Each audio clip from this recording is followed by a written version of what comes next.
in downtown Bryan, Texas. Come with me to Catalena Hatters. We're gonna go see how to make cowboy hats. Catalena Hatters is a family-owned and operated business, and they've been making hats since 1983. They sell several kinds of cowboy hats, but they specialize in making felt hats by hand and one at a time. Customers get to select hat quality, size, shape, color, trim, and other personal touches. Chance was our tour guide to show us how it's done. Our tour started in the hat making room. So this is what we call a hat body, okay? The body is basically like, think of it as like the blank canvas for us, okay? Here you can have, there's, different hat companies have different material that they use, but there's really there's two basic materials that everybody uses, beaver and rabbit. So this one right here is a double B, so that stands for beaver blend. So basically it's a beaver and rabbit blend. Now we make 4 different qualities. We make a 10X, 20X, 50X, and 100X. The X's determine, there's a huge misconception of, the X's determine how much beaver's in the hat. It's not really the case. There's no governed quality for X's.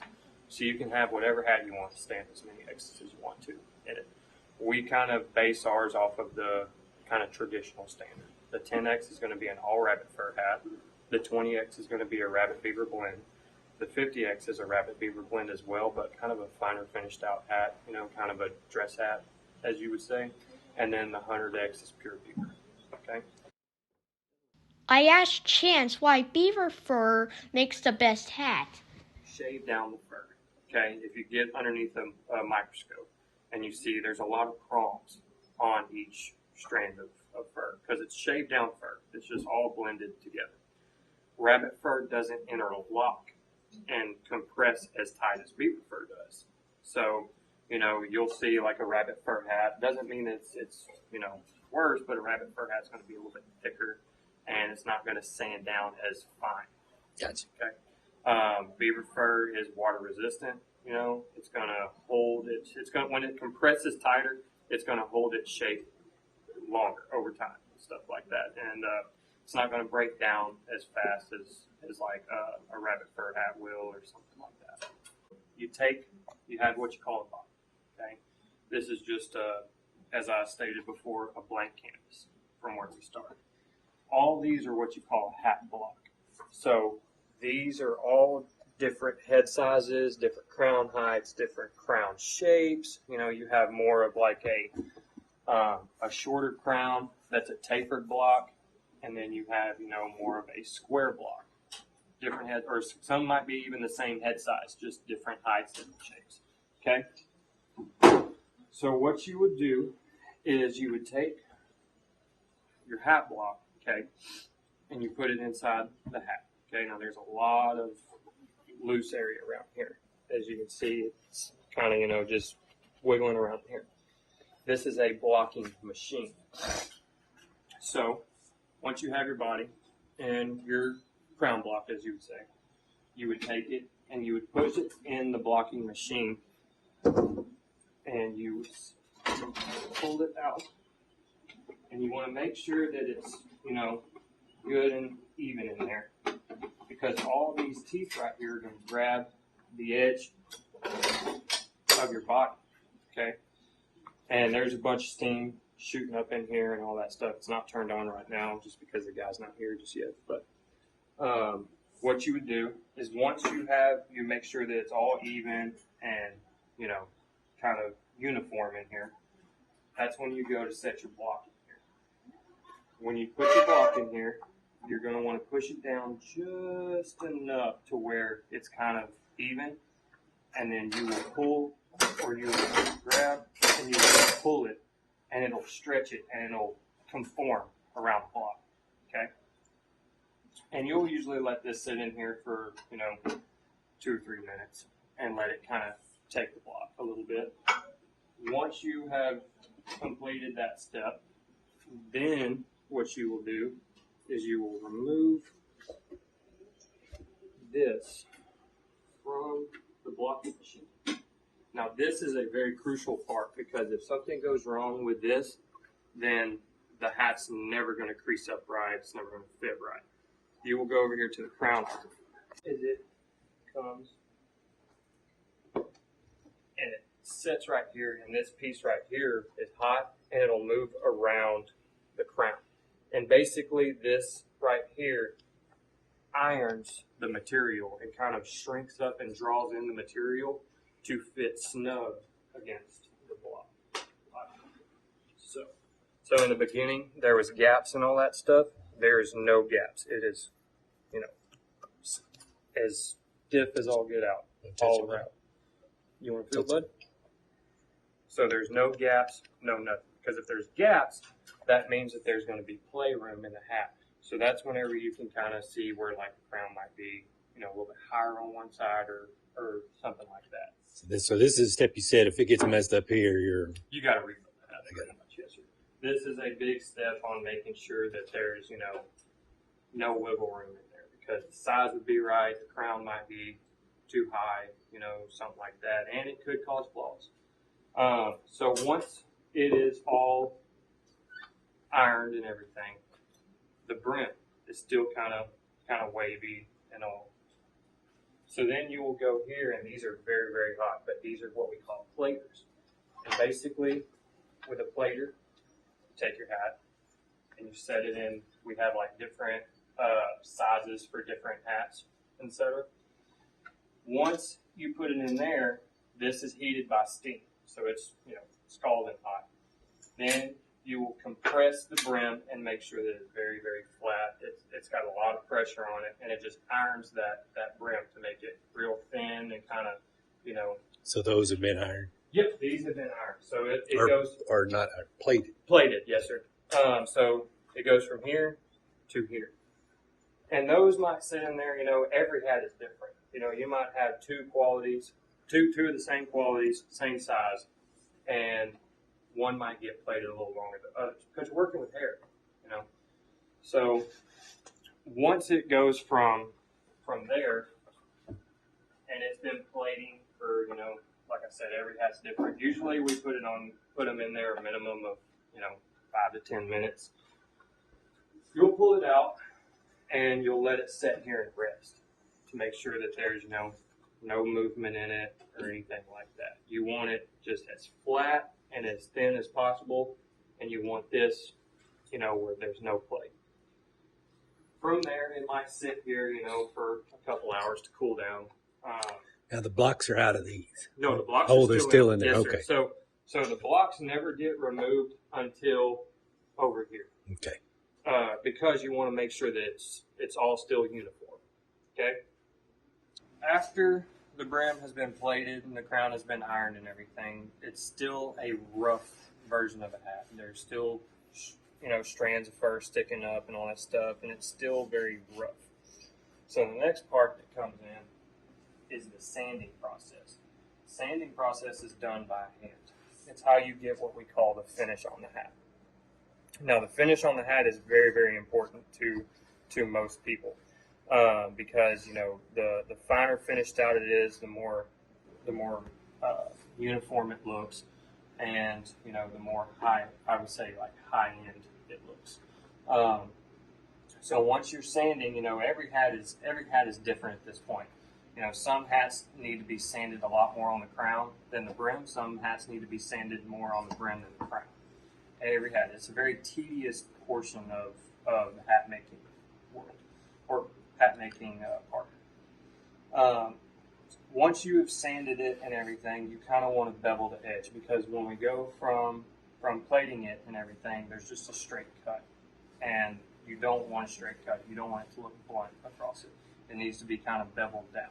Once you have sanded the hat and everything, depending on whether it's a light color or a dark color, you go around to the pouncing machines. Now, after you've kind of sanded it down, it kind of takes a little bit of the color away. It's dulled it out a little bit. You know, it's just it's not really, it doesn't really hurt the hat or anything, but it's just kind of, it dims its color. So over here on the pouncers, the block is still in the hat. You will take the block and you will put it right here, kind of like the crown iron, where the crown iron gripped it. And this basically will be greased, and it will kind of bring back that pop in the color on the dark colors. Over here on the light colors, it will be pounced with powder. Because so dark colors are greased and dyed that way. Light colors are powdered. And like over here, you can see all the kind of powders that we have. Like there's white, silver belly, silver mist, and all that. So once you've pounced it and everything, you know, greased the hat, powdered the hat, and kind of worked it all over in this section, the brim does sometimes get a little uneven and gets kinks in it or wavy. So you go over here to the sandbags. Now the flange, and what we call this section is the flange. So with a flange, these are sandbags heated up. I mean, they get hot. Basically what we do is we take the hat and it gives it one last even heat treatment to make sure that the brim is just as flat as possible, even as possible, and, you know, kind of just seals it, as you would say.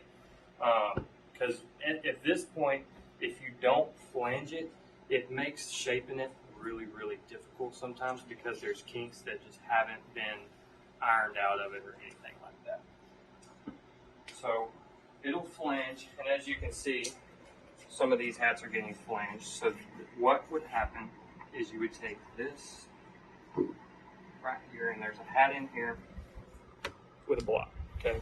And it's set in there good even, you know, the brim is flush with the flange.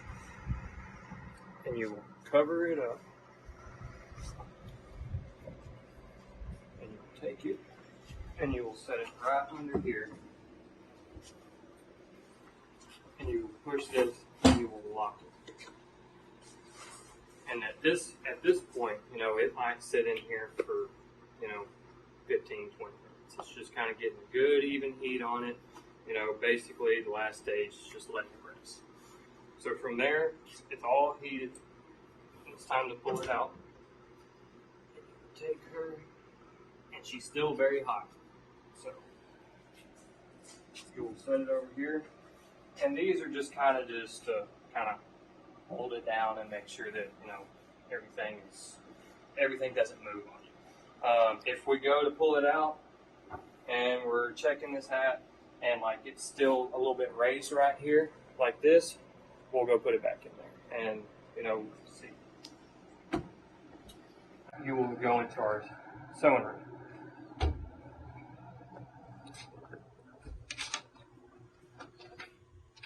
Here's where really the customization per customer comes into play. So we have our already, you know, hand cut leathers out that are pre-stamped with our quality and our logo. So this one would go in a 10X hat. And our seamstress over here, Jeanette, hand stitches every sweatband to the exact fit of each hat. She'll cut it and sew it. So from once you have it, you know, measured out and everything, and it's waiting for it to go in, then, like this one right here, this one is already pre-cut, so all it's waiting on is for Jeanette to sew it together so that it will sit inside the hat flush. Now, let's say a customer, you know, wants something specific like on like wedding days or stuff like that they're getting married in the hat, they want the date of their wedding put in here. This is our stamping machine, and our stamping machine can actually stamp. I don't think I have one. It can stamp, you know, your name, dates, you know, special occasions, all that into it. So that's where things really start getting, you know, personal with the customer. So once you've stamped it and everything and cut it, then it goes over here and gets sewn on. Once it's sewn on, it gets placed over here. And once it's placed over here, then customers get to pick out, you know, their specific bands that they want. Like if you want a self band, that's the matching felt band with a buckle set, you know, matching ribbon, different colored ribbon, all that stuff. Here, once the ribbons are sewn on, then the hat gets its liner put in. And its liner is, you know, the inside silk part. We have different liners for different qualities of hats. So, like the 50s and 100Xs, they'll get, you know, like brown, black, gold, green one. The 10Xs and 20Xs, they get white. So that's kind of the final spot to making the custom hat. From the hat making room, we headed to the quality control and hat shaping station. Basically inspecting them is we have an order sheet right here. It shows the quality, the color, the size, the crown height, and the brim length, and the hat band colors. That's really, in this step, is what he's doing, is that's really what we're looking for. We're also looking for blemishes that may have gotten missed back there and all that stuff, and kind of imperfections. So what I'll do is I'm going to take this over here, and I know the size that this hat is supposed to be right here. So I'm going to take it, and I'm going to put it on my metal. And this tells me the exact size of this hat measures. Look at this, buddy. Come here. Measuring a 7 1/8. So from here, the size is good. The brim length is good. It's a 4 1/4 inch brim. So I want 5 1/2 inch crown. And the crown is 5 1/2. And I have here that they wanted a silk band with a round gold buckle set. So now the hat checks out. I'm ready to shape.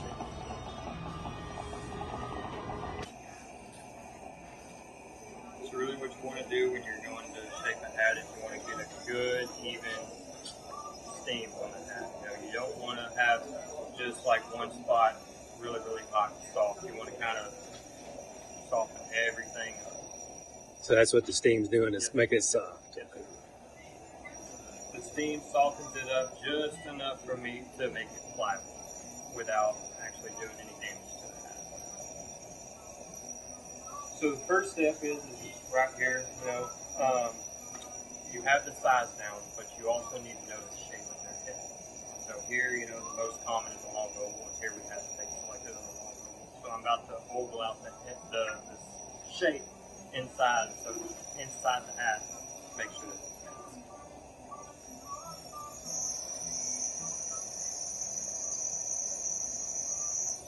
You know, someone might be long oval, someone might be round oval, wide oval, or regular oval. Everybody's head shape. How does somebody go about determining what they are? So on our website, we have a little section on our website that's called Find Your Fit. In there is a very detailed description on how to measure yourself, and it also has a chart showing different head shapes on the top view. You know, and not only is there a chart, but it also tells you like how a hat fits off the shelf. So like, you know, a long oval, the hat that fits off the shelf is going to be tight front and back with gaps on the side. So that tells me I need to elongate so that the sides come in and loosens up the front and back. You know, a round oval, it's going to fit tight on the side, but kind of gaps in the front and back, so I'll actually pull out the sides and kind of close that back. So, for shape, they actually, I'm assuming, we're shipping this hat to Houston, so they probably came in, got measured, ordered a hat, and then either weren't able to make a trip back to pick it up, so they've chosen a hat when they were in here on our display wall over there. On our display wall, we have a bunch of different shapes, and we have in the notes whose exact hat and how to shape it. So. I asked Chance which hat colors were the most popular. You know, as far as colors go, traditionally speaking, black and silver belly are the most common hat colors. You know, there's a lot of different, you know, grays that we offer, more neutral tones like a dark belly, more natural. But across the board, black and silver belly are going to be the most common. Like this hat right here that I'm working on is a silver belly.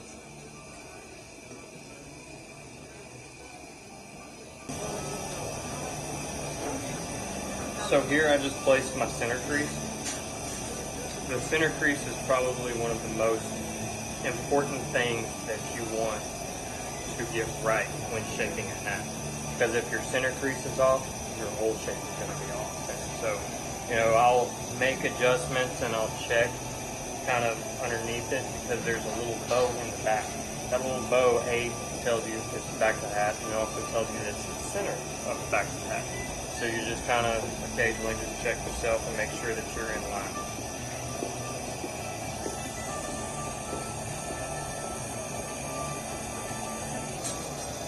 Whoa. Warm steam. Yes, sir. It's very hot. Keep yourself from burning you. The trick is to keep the hat between you and the steam.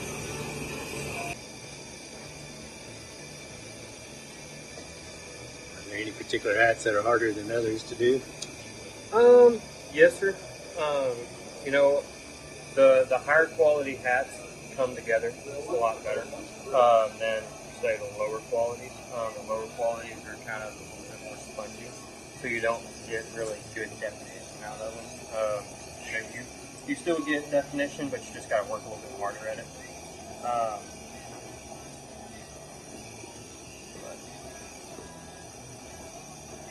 Good thing is, we get a lot of practice in here. We'll ship out, sometimes 30 to 40 hats. Of those hats that we ship out, probably 4 or 5 of them are going internationally. We ship out, a big international customer of ours is Australia, Canada. We've sent, last week we sent a hat to Italy, Sweden, Isle of Man. It's pretty cool to see those hats go out and touch them, know that they're going.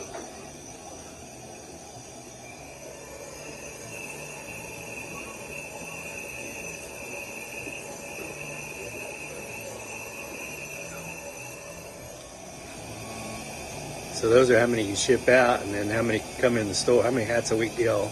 Oh man, it just depends. We are in a big university town. Texas A&M is, the next town over. So it really, just depends. Fridays and Saturdays are by far our busiest days for traffic, in-store traffic. In the winter, prime felt season, November, holiday season. On a Saturday, we might do 50 hats a piece. That is a very busy day for us. Sometimes it just depends on what's in town. As far as A&M might have, a big one for us is they do like beef cattle short course. So it's a week of classes and all that stuff for people to come in and just kind of learn about, the things that are going on in the beef cattle world or in the ranching world. It might be a random Wednesday and we'll do 25 hats. It all depends on what's going on in town and the time of the year. Does it starting to look like Cowboy hat now? Did you see how he put the crease in there? Is that how you thought he'd make a crease? No, I was thinking like he would put it down there. And stamp it in or something? Stamp it in.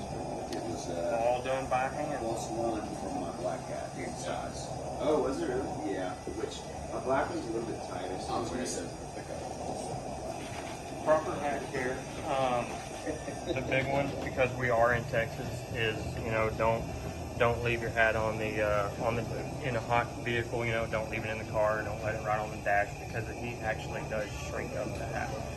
It doesn't really shrink up the material, but the leather in it shrinks up in the heat. And also it causes them to warp. Some sides might lay down, or it kind of gets uneven that way. Another thing is keep it in the box. Don't just leave it thrown around and all that stuff. Another big thing that really kind of strikes a nerve with hat guys is when you take off your hat, you don't want to set it down like that. The correct way is to set it down upside down like that. That's the correct way. Yes, yeah. And the reason being is because this brim has a shift. And when you set it down like that, the brim tends to lay down, and in some straw hats you'll get a bubble right in there. And once that bubble gets in there, if there's not a way to like set it like that, you want to at least have it, hanging off the edge. If it's